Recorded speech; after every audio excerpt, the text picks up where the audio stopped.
하나님, 이 세상이 그저 우리에게 보이는 이 세상 이것뿐이었다면 우리 중 많은 사람들은 이미 삶의 의미를 잃어버렸을 것입니다.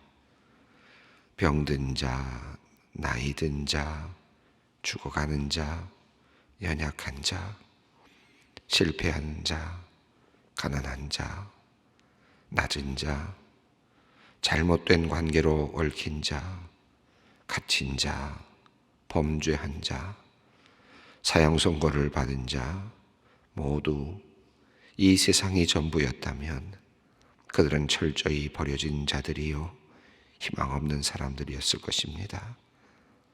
하오나 주님께서 우리에게 죽음을 넘어서는 부활의 소망을 주셨기에 약한 자도 병든 자도 실패자도 낮은 자도 심지어 죽은 자도 하나님의 은혜 가운데 평안을 누릴 수 있습니다. 하나님, 감사와 찬송을 올려드립니다. 하나님, 우리가 부활의 소망을 가지고 살아가면서도 늘 이 세상의 문제 앞에서 마음이 약해지고 불안하며 두려움에 떨 때가 참 많이 있습니다. 우리 주님께서 부활하신 그 귀한 복음의 소식이 우리의 삶 속 깊은 곳까지 전달될 수 있었으면 좋겠습니다. 부활의 신앙이 우리의 귀에만 머물거나 우리의 입술에만 머물지 않게 하시고 더 나아가 우리의 생각이나 마음에만도 머물지 않게 하여 주시옵소서. 우리가 살아가는 삶의 구석구석에서 주님의 부활의 그 소망이 드러나게 하시고 삶으로 느껴지게 하여 주시옵소서. 그리하여 늘 기쁨과 감사함으로 행복과 즐거움으로 살게 하여 주시옵소서. 하나님, 이 땅에는 주님의 부활의 소식을 애타게 기다리는 사람들이 많이 있습니다. 죽었던 사람이 다시 살아나는 역전의 드라마를 기대하며 주님의 이름을 부르며 애타게 기도하는 사람들이 많습니다. 하나님께서 일으켜 세워주셔서 다시 부활을 경험하는 하나님의 살려주심의 역사를 기대하며 주님의 이름을 부르는 사람들이 있습니다. 주님, 그들에게 하나님께서 부활의 능력을 선물로 주시옵소서. 무엇보다도 병들어 고생하고 있는 그 병실, 부활하신 주님께서 찾아와 주시기를 기도합니다. 숨을 몰아쉬며 중환자실에서 힘들게 살아가는 우리의 성도님들, 바로 그 자리 한 분 한 분 부활하신 주님께서 피 묻은 손으로 안수하여 주시고 무덤과 같은 곳에 있는 이들을 향하여 그들의 이름을 부르시며 일어서 나오라 명령하여 주시옵소서. 다시 일어서야 할 사람들, 다시 일어서기를 원하는 사람들, 그들의 간절한 소원을 주님 들어 주시옵소서. 하나님, 부활의 사건은 우리로 하여금 이 세상의 유한성을 깨닫게 하는 것이요 이 세상에 매이지 않게 하시는 하나님의 선물임을 깨닫습니다. 하나님, 모든 것을 이 세상에만 걸고 살아가는 미련한 사람들 되지 않게 하여 주시고 우리의 모습 보며 지혜롭게 삶을 이끌어 나가는 우리 모두가 되게 하여 주시옵소서. 하나님, 우리 소망교회가 주님께서 주신 이 부활의 생명으로 가득 넘치기를 원합니다. 주님께서 흘리신 물과 피가 땅을 적시고 흘러내려서 온 땅을 풍요롭게 하고 주님께서 약속하신 그 성령께서 우리를 풍성하게 채워주시기를 원합니다. 오늘도 이른 아침부터 가족들을 위하여 일터로 나가는 수많은 사람들, 이 사회의 일꾼들, 각계각층의 구성원들을 주님께서 돌아보아 주시옵소서. 그들이 자신에게 주어진 일들을 기쁨으로 오늘도 감당하게 하시고 각자의 일들을 성실하게 돌봄으로 이 나라, 이 민족, 우리 모두가 서로 신뢰 가운데서 발전하며 성장하게 하여 주시옵소서. 하나님, 소망의 성도님들을 위해 기도합니다. 여러 가지 일로 실망한 성도님들이 많습니다. 사업의 일로, 가정의 일로, 교회의 일로, 그리고 자신에 대하여 스스로 실망하여 마음이 상한 분들이 많습니다. 하나님, 이러한 분들에게 하나님께서 자비로우신 손을 내밀어 주시고 그들을 붙잡아 다시 일으켜 세워주시기를 기도합니다. 오늘 아침에도 병원에서 함께 환자들과 함께 아침을 맞이하는 우리 성도님들, 그리고 그들의 가족들에게 하나님께서 힘과 능력 주시고 치유의 은혜를 허락하여 주시옵소서. 우리 성도들 중에 홀로 있거나 외롭게 있거나 힘든 자리에 있는 성도님들을 위해 기도합니다. 군대에서 훈련 중인 우리의 자녀들 주님께서 지켜주시기를 원합니다. 유학의 길에 올라 있는 아이들 하나님께서 돌아봐 주시고 그들의 앞길도 주님께서 지켜주시기를 기도합니다. 이런저런 학업의 길을 모색하였지만 모든 것이 좌절되어 힘들어하는 그런 아이들, 학생들도 있습니다. 그들에게 막힌 길 너머에 있는 하나님께서 예정하신 멋진 길을 볼 수 있는 믿음의 눈을 허락하여 주시고 그들에게 용기를 주시기를 간절히 기도합니다. 하나님, 잘못된 일로 인하여 구치소나 교도소 등에 갇혀있는 성도님들도 있습니다. 자신을 깊이 돌아보는 귀한 시간 되게 하시고 동시에 하나님의 함께 하심과 도우심을 구하며 기도하는 복된 시간이 되게 하여 주시옵소서. 억울한 일은 속히 풀어주시고 바르게 세워야 할 일은 주님께서 바르게 확실하게 세워주시옵소서. 오직 하나님의 공의로우심이 이 땅에 온전히 세워지게 하여 주시기를 기도드립니다. 하나님, 이제 주님의 말씀을 듣습니다. 살아계신 진리의 말씀, 생명의 말씀으로 우리를 깨우쳐 주시옵소서. 몸과 마음 모든 것이 새로워지는 시간이 되도록 주님 역사하여 주시옵소서. 우리 주 예수 그리스도의 이름으로 기도드리옵나이다. 아멘. 오늘 주시는 말씀입니다. 사사기 3장 7절로 31절 말씀입니다. 오늘 본문 말씀이 꽤 깁니다. 사사기 전체가 길게 이렇게 본문들이 나눠져 있는데요. 오늘 본문 우선 7절부터 11절까지를 먼저 읽고 또 다음에 읽어 내려가도록 하겠습니다. 7절부터 11절까지를 읽겠습니다. 이스라엘 자손이 여호와의 목전에 악을 행하여 자기들의 하나님 여호와를 잊어버리고 바알들과 아세라들을 섬긴지라. 여호와께서 이스라엘에게 진노하사 그들을 메소포타미아 왕 구산 리사다임의 손에 파셨으므로 이스라엘 자손이 구산 리사다임을 8년 동안 섬겼더니 이스라엘 자손이 여호와께 부르짖음에 여호와께서 이스라엘 자손을 위하여 한 구원자를 세워 그들을 구원하게 하시니 그는 곧 갈렙의 아우 그나스의 아들 온니엘이라. 여호와의 영이 그에게 임하셨으므로 그가 이스라엘 사사가 되어 나가서 싸울 때에 여호와께서 메소포타미아 왕 구산 리사다임을 그의 손에 넘겨주심에 온니엘이 손이 구산 리사다임을 이기니라. 그 땅이 평온한 지 40년에 그나스의 아들 온니엘이 죽었더라. 이제 전체적인 서론이 이제 마무리되었고요. 그리고 이제 오늘 본문부터는 이제 구체적인 사사들의 활동 내용들이 이제 전개되고 있습니다. 대사사로 분류되는 사사들이 있고 또 소사사로 분류되는 그런 인물들이 있습니다.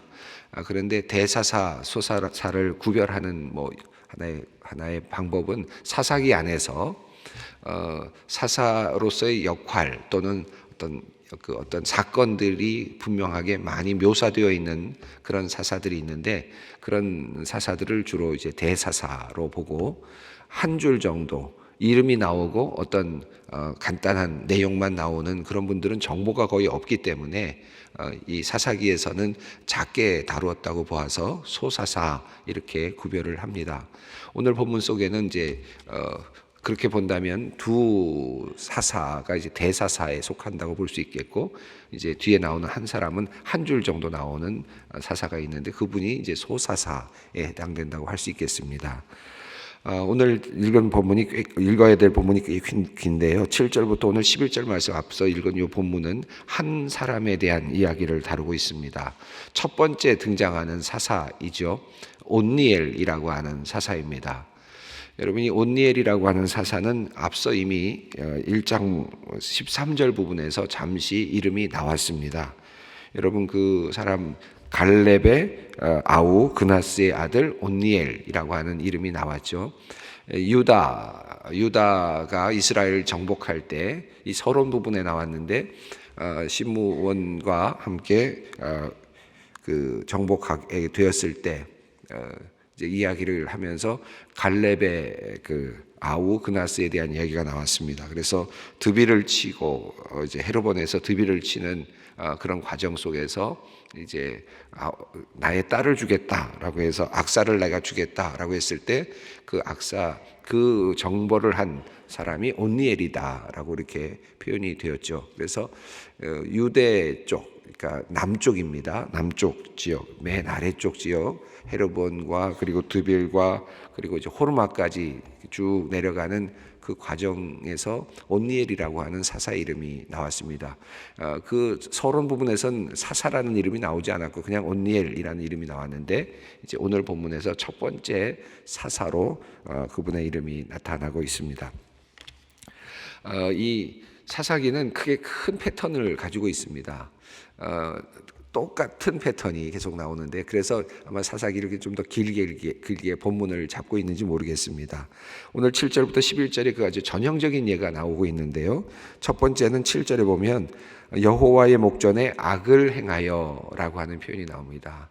이제 출발은 악을 행하는 이스라엘입니다. 그 악을 행한다는 것이 어떤 것인가? 어떤 뭐 잘못을 행하는 것도 있지만 하나님께서 보실 때 가장 큰 악은 다른 신을 섬기는 것이었습니다. 7절 보시면 바알과 아세라를 섬겼다. 근데 여기 복수형으로 되어 있습니다. 바알들과 아세라, 그러니까 신들이라는 의미죠. 그러니까 다양한 곳에 바알 신상이 있었고 다양한 곳에 아세라 신상이 있었다라는 뜻이겠습니다. 그 신전에 가서 그들을 섬겼다. 그러니까 이들은 아마 하나님을 섬기지 않았던 것은 아닐 겁니다. 하나님을 섬긴다고 하지만 다른 신도 섬긴 거죠. 그게 더 좋다고 생각했을지도 모르겠습니다. 그게 더 안전하다고 생각했을지도 모르겠습니다. 한 왕을 섬기는 것보다는 여러 왕을 섬기는 것이, 여러 신을 섬기는 것이 더 안전하다고 생각했을지 모르지만 유일하신 신이신 하나님의 입장에서 봤을 때 그들의 그러한 모습은 악이었습니다. 악행이었습니다. 그래서 하나님께서 그것을 악을 행하였다라고 이렇게 말씀하죠. 그래서 이스라엘 백성이 먼저 악을 행하였다라는 것이 첫 번째 나오고, 그리고 그 신들의 이름이 나옵니다. 이 바알과 아세라는 바알 신도 풍요와 관련되어 있고 아세라 신도 풍요와 관련되어 있는데 아세라 신은 목상으로서 나무로 만든 신상으로서 바다의 신으로 이렇게 알려져 있는데 이 아세라는 여성 신이고요. 또 바알은 남성 신입니다. 그런데 서로가 매치가 되는 여성 왕들이 있습니다. 여성 신들이 있습니다. 바알의 신은 아스다롯입니다. 그러니까 부부 관계로 본다면 바알과 아스다롯이 하나의 부부로서의 신을 이렇게 유지하게 되고, 그리고 아세라는 엘이라고 하는 신과 또 하나의 남성 여성으로서 또 부부 관계로서의 어떤 신을 이렇게 형태를 갖고 있는데, 그러니까 바알과 아세라라는 이름 이 자체는 거기에는 엘 신도 있고 그리고 아스다롯이라고 하는 신도 함께 존재한다고 보시면 되겠습니다. 그러니까 둘을 이렇게 이야기한 것은 남성, 여성을 나눴지만 사실은 이 두 신은 부부 관계는 아닌 신이지만 전혀 다른, 그러니까 다양한 신들을 지금 묘사하고 있다, 이렇게 보시면 좋겠습니다. 자, 그러자 악을 행하자 어떻게 됩니까? 8절에서 여호와께서 이스라엘에게 진노하셨다라고 하는 것이 나오고요. 하나님의 진노가 나옵니다. 그리고 나서 하나님께서 하신 것은 주변에 있는 민족들, 하나님께서 이스라엘을 시험하시려고 남겨두었던 민족들을 이제 키우신다. 그래서 그들의 손에 파신다라는 것입니다. 결국은 이방 민족에게 그들을 점령당하게 되고 그들을 섬기게 되는 내용이 나오는데 8년 동안 그들이 힘들게 그들에게 점령당한 상태로 살게 되었다. 이게 이제 사사기의 전체적인 흐름의 일반적인 패턴이죠. 이스라엘이 먼저 악을 행한 시작점은 이스라엘의 악행입니다. 그러면 하나님께서 진노하시고 나의 택한 백성들이 나를 떠났기 때문에 하나님께서 진노하시고 주변의 민족들을 강하게 하셔서 이스라엘 민족을 고통스럽게 하시는 그런 내용이 나옵니다. 8년을 섬겼다. 자, 그러자 9절에 보시면 이스라엘 백성들이 어려움을 당하게 되자 하나님께 나와서 이제 아뢰게 되고 부르짖게 됩니다. 하나님 잘못했습니다. 용서해 주십시오. 또 부르짖게 되는데 그렇게 되면 하나님께서는 구원자를 세워 주십니다. 그때 세워 주시는 구원자가 바로 사사이죠. 이 사사 이때 첫 번째 경우에는 바로 온니엘이라고 하는 사사를 세우셨습니다. 자, 그리고 나서 사사를 세우신 다음에 하나님께서 어떻게 하시는가? 10절 보시면 여호와의 영이 그에게 임하셨다. 하나님께서 그 사사에게 특별한 능력과 힘을 주신다. 여호와의 영, 하나님의 영이 그와 함께 하셨다. 이것은 지혜 또는 능력, 이 모든 것들을 포함하는 표현이겠습니다. 하나님의 영이 임하셔서 그에게 지혜를 주시고 또 힘도 주시고 지도력도 주시고 이런 것들을 다 주셨다라는 의미겠습니다. 그래서 나가서 싸워서 메소포타미아 왕 구산 리사다임을 온니엘에게 이제 또 넘겨 주시죠. 그래서 결국 온니엘이 이긴 내용이 나옵니다. 그래서 11절 보시면 이제 그 땅이 평온하였다. 그 땅이 안식에 들어갔다. 이 안식이라는 표현이 평온이란 말이 히브리어로 원어로 보면 안식으로 들어갔다는 표현과 동일한 같은 표현입니다. 그러니까 이제 안식할 수 있는 편안한 상태로 돌아갔습니다. 이제 하나님께서 시간을 주셨는데 평온한 시간을 40년을 주셨습니다. 보시면 재미있게도 그들이 고통당하는 시간이 8년. 그런데 하나님께서 그들을 구해 주신 다음에 평온하게 안식의 시간을 주시는 시간이 40년. 은혜의 시간 40년. 여러분, 이 40년 동안 이스라엘 백성들이 하나님만 섬겼을까요? 하나님만 섬겼을까요? 저는 그렇게 생각 안 합니다. 아마 우리의 모습을 본다면 아마 그날 바로 그 다음 날부터 또 다른 신을 섬기려고 했을 거예요. 또 다른 신에게 관심을 가졌을 겁니다. 그럼에도 불구하고 하나님의 회복의 시간 40년, 하나님의 은혜의 전 시간이라고 생각합니다. 그리고 또 40년 동안 아마 그 잘못된 그들의 악행이 계속되고 있었을 거예요. 그럼에도 불구하고 하나님께서 진노하지 아니하시고 참으시는 시간, 그 시간이 40년이라고 생각합니다. 보면서 8년 동안 하나님이 진노하셨고 진노로서 하나님께서 그 진노를 잡고 계시는 시간이 8년. 그러나 하나님께서 다시 그들이 부르짖었을 때 용서해 주시고 그들에게 은혜를 베풀어 주시는 시간 40년. 참 또 이스라엘이 잘못하고 있었겠지만 그럼에도 불구하고 참고 또 참으시는 시간 40년. 5배쯤 되나요? 그렇게 되나요? 8년과 40년 5배쯤 되나요? 하나님의 은혜의 시간이 그만큼 크다. 저는 이 사사기를 보면서 그런 생각을 특별히 이번 이 본문 속에서 그 생각을 하게 됩니다. 자, 그리고 나서 결국은 이제 또 어떻게 됩니까? 12절을 이제 읽어볼 텐데요. 오늘 이 본문이 길어서 제가 읽어 내려가면서 계속 설명하도록 하겠습니다. 12절 읽어보겠습니다. 이스라엘 자손이 또 여호와의 목전에 악을 행하니라. 이스라엘 자손이 여호와의 목전에 악을 행함으로 여호와께서 모압 왕 에글론을 강성하게 하사 그들을 대적하게 하시매. 예. 이제 12절부터는 또 다른 이제 케이스가 나오는데 같습니다. 패턴이 똑같습니다. 악을 또 행하고 또 하나님께서 진노하시고 그래서 또 다른 민족을 또 세우시고 그들을 고통 속에 이스라엘 백성을 고통 속에 넣으시고 그러면 또 이스라엘 백성이 부르짖고 하나님은 구원자를 보내시고 그를 또 살려내시고 끊임없는 반복입니다.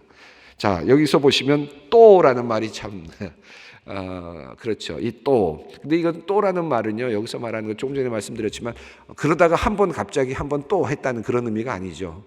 그들이 여전히 끊임없이 또 이런 일을 저질렀다. 그런 의미입니다. 목전에 악을 행하니라. 40년이 지난 다음에 그 다음에 악을 또 한 번, 딱 한 번 더 악을 행했다, 이런 뜻이 아닙니다. 하나님께서 그들을 평온함으로 안식으로 넣어주셨을 때, 안식의 시간으로 넣어주시는 그 순간부터 그들은 또다시 다른 곳을 향하고 있었고 다른 곳을 바라보고 있었다. 그것을 하나님께서 40년 동안이나 사실은 참고 계시다가 또 악을 행했다라는 표현으로 하나님께서 요약을 하시면서 12절이 이어지고 있습니다. 목전에서 악을 행하니라. 악을 행함으로 어떻게 됐습니까? 여호와께서 모압 왕 에글론을 강성하게 하사 그들을 대적하게 하셨다. 자, 모압 왕이 그들을 이제 치러 온 것입니다. 자, 13절부터 14절 읽어보겠습니다. 에글론이 암몬과 아말렉 자손들을 모아 가지고 와서 이스라엘을 쳐서 종려나무 성읍을 점령한지라. 이에 이스라엘 자손이 모압 왕 에글론을 18해 동안 섬기니라.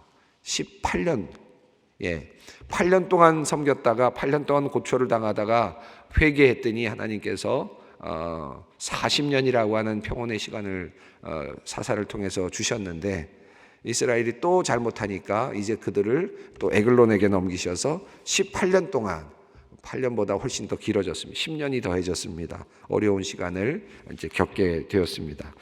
한번 지도를 보겠는데요. 여러분 그 지도, 지난번 보셨던 지도 하나를 보겠는데, 여러분 지도를 보시면 그 유다, 맨 밑에 유다 시몬이 있지 않습니까? 그리고 위로 올라가시면 베냐민이 있고, 그리고 갓.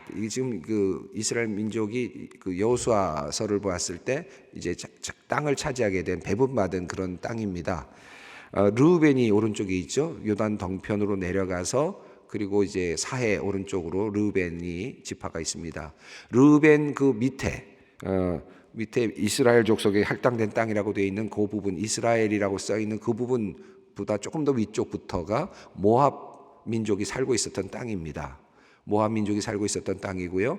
그리고 지도에는 안 나와 있지만 사해 오른쪽으로 이렇게 내려가면서 모압 땅 밑으로는 이 암몬 족속들, 그리고 에돔 족속들이 이제 살고 있었던 그런 땅입니다. 그래서 에돔 지역입니다. 조금 전에 우리가 온니엘에 대한 이야기를 했는데, 온니엘이 계속 땅을 정복했던 곳이 어디입니까? 이 유다 시몬이라고 써 있는 그 지역이었잖아요. 드빌 지역이 그랬고 호르마 지역이 그 밑에 땅이었죠. 그 지역에 있었기 때문에 아마도 그 지금 메소포타미아 왕이라고 하는, 메소포타미아 왕은 저쪽이라서 사실 정확하게 지리적으로 잘 맞지는 않아요. 그래서 아마도 에돔 민족이 쳐들어온 것이 아니냐, 이게 학자들 그렇게 이제 이해를 합니다. 그래야 이게 잘 민족의 이동 흐름이 잘 연결이 되거든요. 자, 그런데 지금 제가 말씀드리려고 하는 것은 이 모압입니다. 이 모압을 하나님께서 세우셨는데, 모압 민족이 어디를 통과했다고 봐야 되냐면 그 르우벤이 지금 차지하고 있었던 땅을 통과했다고 보는 것이 맞을 것 같아요. 그래서 지금 저 글로 보면 갓이라고 써 있는 곳이죠. 갓, 그 요단 동편도 르우벤 지역이었는데 일부 갓이라고 써야 되는 그 위가 이제 갓 지파가 차지하고 있던 땅인데, 그 부분이 이제 길갈이라고 하는, 요단 서편에 길갈이라고 하는 땅이 있었죠. 그리고 조금 더 나가면 여리고라고 하는 그 땅이 있었습니다. 지금 모압 민족이 좀 밑에서부터 올라와서 강성해져서 르우벤 지역을 치고 올라와서 지금 요단 동편을 건너서 길갈이라고 하는 지역으로 넘어 들어온 이제 그런 형태라고 보면 좋겠습니다. 그래서 베냐민 그리고 에브라임 이런 쪽으로 지금 넘어가는 것인데, 그러다 보니까 베냐민 지파에서 하나님께서 사사를 이제 세우시는 내용이 오늘 보면 지금 두 번째 사사의 이야기 속에 나옵니다. 자, 종려나무 숲이라는 말은 여리고 성을 이제 가리키는 그런 표현이겠습니다. 15절부터 19절 말씀을 읽어보겠습니다. 이스라엘 자손이 여호와께 부르짖음에 여호와께서 그들을 위하여 한 구원자를 세우셨으니 그는 곧 베냐민 사람 게라의 아들 왼손잡이 에훗이라. 이스라엘 자손이 그를 통하여 모압 왕 에글론에게 공물을 바칠 때에 에훗이 길이가 한 규빗 되는 좌우에 날선 칼을 만들어 그의 오른쪽 허벅지 옷 속에 차고 공물을 모압 왕 에글론에게 바쳤는데 에글론은 매우 비둔한 자였더라. 에훗이 공물 바치기를 마친 후에 공물을 메고 온 자들을 보내고 자기는 길갈 근처 돌 뜨는 곳에서부터 돌아와서 이르되 왕이여 내가 은밀한 일을 왕에게 아뢰려 하나이다 하니 왕이 명령하여 조용히 하라 하며 모셔 선 자들이 다 물러간지라. 하나님께서 베냐민 사람 중에 사사를 하나 세우셨는데 왼손잡이 에훗이라고 하는 사람이었습니다. 지금 여러분 그 지도를 보셨습니다마는 길갈이라고 하는 지역이 있고 바로 그 지역 부근에 베냐민 지파가 할당 받았던 땅이 있었거든요. 그러니까 베냐민 지파에서 이제 에훗이 나왔고 하나님께서 베냐민 지파 중에서 사사를 세운 것이 아마 적절했을 거라고 생각합니다. 왼손잡이 에훗. 왼손잡이라는 표현이 이제 뒤에 나오는 이제 그 검을 칼을 숨겨가지고 나가는 내용이 나오는데 그들이 공무를 바치고 있었던 것 같고 19절을 보면 그 왕궁 그러니까 모압 왕이 지금 그의 거처가 길갈 근처 길갈에 있었다라는 것을 알 수 있습니다. 그러니까 요단 서편으로 넘어와서 길갈 근처에 지금 모압이 자리를 잡고 있고 거기서 하나의 궁과 같은 그런 것을 만들어 놓고 살고 있었던 것 같습니다. 자, 에훗이 칼을 만들어서 오른쪽 허벅지에 찼다라는 말은 아마도 사람들은 일반적으로 그렇지 않겠습니까? 오른손잡이일 거라고 생각하고 아마도 이렇게 검색을 한다 그러면 거기에 맞춰서 검색을 할 것 같아요. 왼손잡이니까 이 칼을 숨기는데 아마 허를 찌를 수 있는 그런 조건이 되지 않았을까? 그것을 아마 우리에게 알려주는 것 같습니다. 그래서 오른쪽 허벅지에 차서 올라갔는데 그가 매우 모압 왕 에글론은 매우 비둔한 사람이었다니까 뚱뚱한 그런 사람이었다는 뜻인 것 같습니다. 에훗이 공무를 마친 후에 공무를 이렇게 18년 동안 바쳤다는 것이죠. 그때 자기는 길갈 근처 돌 뜨는 곳, 이 돌 뜨는 곳이란 말은 여기서는 이제 우상들이 있는 곳이니까 길갈 근처에 우상들이 많이 있는 곳에 아마 왕궁이 있었다고 보는 것이 좋겠습니다. 자, 왕에게 이야기를 합니다. 은밀한 일을 내가 왕에게 이야기하겠습니다. 하니까 왕이 특별하게 마음이 동해서 왜 그랬는지 확실히는 모르지만 조용히 하라고 신하들을 물렸다는 것입니다. 자, 이렇게 해서 암살할 수 있는 이제 기회가 온 것이죠. 20절부터 22절까지 읽어보겠습니다. 에훗이 그에게로 들어가니 왕은 서늘한 다락방에 홀로 앉아 있는 중이라. 에훗이 이르되 내가 하나님의 명령을 받들어 왕에게 아뢰 일이 있나이다 하며 왕이 그 좌석에서 일어나니 에훗이 왼손을 벗쳐 그의 오른손 허벅지 위에서 칼을 빼어 왕의 몸을 찌르매 칼자루도 나를 따라 들어가서 그 끝이 등 뒤에까지 나갔고 그가 칼을 그의 몸에서 빼내지 아니하므로 기름이 칼날에 엉켰더라. 이렇게 이제 암살이 진행됩니다. 23절부터 26절까지 있습니다. 에훗이 현관에 나와서 다락문을 뒤에서 닫아 잠그니라. 에훗이 나간 후에 왕의 신하들이 들어와서 다락문이 잠겼음을 보고 이르되 왕이 분명히 서늘한 방에서 그 발을 가리우신다 하고 그들이 오래 기다려도 왕이 다락문을 열지 아니하는지라 열쇠를 가지고 열어본즉 그들의 군주가 이미 땅에 엎드러져 죽었더라. 그들이 기다리는 동안에 에훗이 피하여 돌 뜨는 것을 지나 스이라로 도망하니라. 자, 이렇게 이제 이야기가 흘러갑니다. 암살이 이루어졌고 그가 도망을 합니다. 그리고 이제 이스라엘 백성들을 모아서 이제 모압을 치게 되는데요. 27절부터 30절까지 읽습니다. 그가 이르러 에브라임 산지에 나팔을 불매 이스라엘 자손이 산지에서 그를 따라 내려오니 에훗이 앞서가며 그들에게 이르되 나를 따르라. 여호와께서 너희 원수인 모압을 너희 손에 넘겨주셨느니라 하며 무리가 에훗을 따라 내려가 모압 맞은편 요단강 나루를 장악하여 한 사람도 건너지 못하게 하였고 그때 모압 사람이 약 10,000명을 죽였으니 모두 장사여 모두 용사라 한 사람도 도망하지 못하였더라. 그날에 모압이 이스라엘 수하에 굴복하며 그 땅이 80년 동안 평온하였더라.